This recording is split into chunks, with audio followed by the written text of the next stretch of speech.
Bonjour à tous, on se retrouve pour mes pronos pour la journée du mardi 30 septembre. Avant de démarrer, je vous rappelle que vous pouvez vous abonner à la chaîne YouTube de The Turf, vous pouvez activer la cloche pour être informé dès qu'une nouvelle émission est postée. Attention également, n'oubliez pas le jeu responsable, les mentions qui sont en bas de l'écran, c'est important, vous le savez. Et puis concernant le jeu responsable, n'oubliez pas que tous les jours, la The Team vous propose un choix en 6, un choix resserré afin d'optimiser vos mises aux 5 cordes, au jeu simple, au jumelé, au trio, etc. Un petit mot sur l'application The Turf aussi, n'oubliez pas qu'elle est plus simple, plus efficace et plus rapide, donc téléchargez-la et si vous l'avez déjà, mettez-la à jour.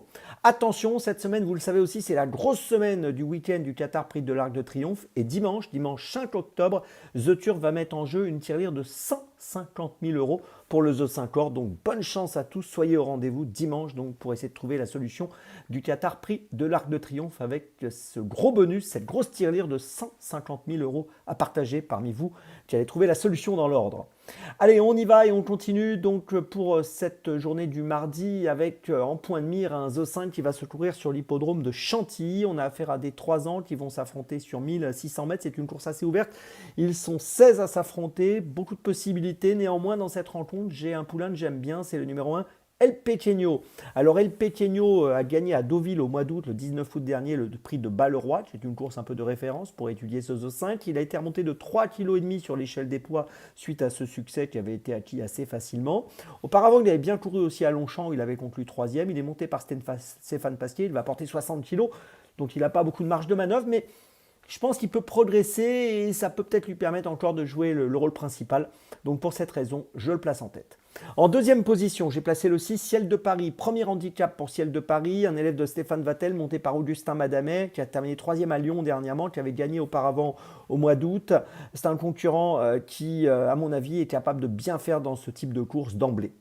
En troisième position, j'ai placé le 5, The Angel King. Alors lui aussi va participer pour la première fois à un handicap. C'est un élève de Francis Graffard.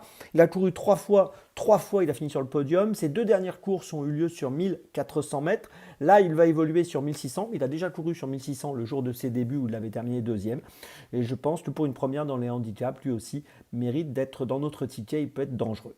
En quatrième position, j'ai placé le 3 Acto. Alors lui, c'est un cheval qu'on connaît bien dans les lourds handicaps. Il a fini 13e dernièrement à Longchamp au début du mois de septembre. Pas un parcours très fluide, il avait le numéro 12 dans les stalles de départ sur le parcours des 1400 mètres, c'est jamais évident.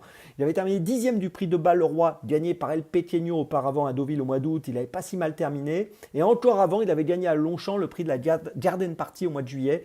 Et voilà, jugé sur ses meilleures perfs, je pense qu'il vaut mieux le garder avec nous pour une 3, 4, 5e place.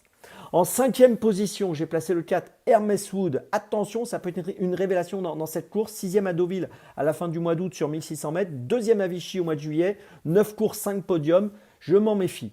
Et puis en sixième position, j'ai placé le 13 Krashkov. On ne peut rien lui reprocher. Il est plutôt régulier. Il a fini 2e du prix de Balleroy derrière El Pequeño. 5e du prix de la Garden Party à Longchamp au mois de juillet derrière Acto. Donc vous l'avez compris, c'est un concurrent qui mérite une chance, qui mérite du crédit pour une place. Je vous résume mon choix en 6 pour notre The 50, pour ce The 50 qui se dispute donc à Chantilly. En point d'appui, le numéro 1 seul point d'appui. Derrière les 2 concurrents qui courent pour la première fois en handicap, les numéros 6 et 5, et puis ensuite les numéros 3, 4 et 13. Départ de la course, attention, pour ce mardi, 13h55. Allez, on continue avec Dans mes jumelles. Dans mes jumelles, on va démarrer à 14h30 à Chantilly, réunion 1, course 2, avec le numéro 6 dans la deuxième course, Visiosa. Une pouliche qui est plutôt sérieuse, elle a couru 4 fois, 3 fois deuxième, 1 fois troisième. Elle cherche une victoire, elle est montée par Christiane Desmoureaux. Elle vient de finir 2e à Deauville à la fin du mois d'août sur 1100 mètres. Elle va évoluer une nouvelle fois sur 1100 mètres. Elle mériterait de s'imposer. Elle a quand même face à elle, je pense, des adversaires de qualité, mais elle mérite du crédit. Le 6 Viciosa dans la deuxième à Chantilly, c'est mon premier choix de la journée. Mon deuxième choix de la journée, ce sera à 16h50, réunion 1, course 6, à Chantilly également, le numéro 7, Scarface, dans la 6e course, qui est une épreuve à réclamer. Alors, les courses à réclamer, vous le savez, sont des courses où les chevaux sont à vendre. Et Scarface n'a pas couru dans ce type de course depuis le 4 octobre 2021. Donc, ça fait quand même quasiment 4 ans qu'il n'a pas couru dans ce type de course. Et il revient dans les réclamés. Il vient bien courir dans un gros handicap à Chantilly, le prix du cabinet du livre, où il a fini 8e. C'était pas si mal ce jour-là. C'était le 20 septembre sur 1200 mètres. Là, on est sur 1100 mètres. Il a déjà fait ses preuves à Chantilly. Et je pense que pour son retour dans les réclamés, il mérite pas mal de crédit. Je lui fais confiance. Le numéro 7, Scarface, dans la 6e à Chantilly. C'est mon deuxième choix de la journée. Mon troisième choix, et cette fois on va changer d'hippodrome, on va aller à Vincennes, 18h17, réunion 4, course 4 avec le numéro 9, Jazz in Montreux. Alors Jazz in Montreux trouve un engagement intéressant, il a 375 700 euros de gain pour une qualif à 395 000. Il affronte ses aînés, c'est un 6 ans qui a majoritairement des aînés à battre aujourd'hui. C'est un cheval qui vient de courir 2 fois à l'attelage pour se remettre dans le tempo. Là on évolue dans la discipline du monté, de l'étrier, où il a plutôt bien performé. Si on prend ces 3 courses de l'année 2025 dans cette discipline, il y a 2 victoires et une deuxième place. Et ici, je pense qu'il est capable, en étant déféré des 4 pour son retour, de jouer un très bon rôle dans cette discipline qui lui réussit bien. Le numéro 9, Jazz in Montreux dans la 4e à Vincennes, c'est mon troisième choix de la journée. Ma petite folie, ce sera à Chantilly, réunion 1, course 7 à 17h25, avec dans cette 7e course le numéro 6 en plein air, monté par Christiane Desmoureaux. Alors en plein air, a couru 31 fois et n'a pas encore gagné. On l'a vu finir 3e à Chantilly l'autre jour, c'était très bien au mois de septembre sur 1600 mètres sur ce parcours PSF donc à Chantilly. En valeur 29, je pense que c'est un concurrent qui doit pouvoir trouver sa course. Alors j'espère que c'est aujourd'hui.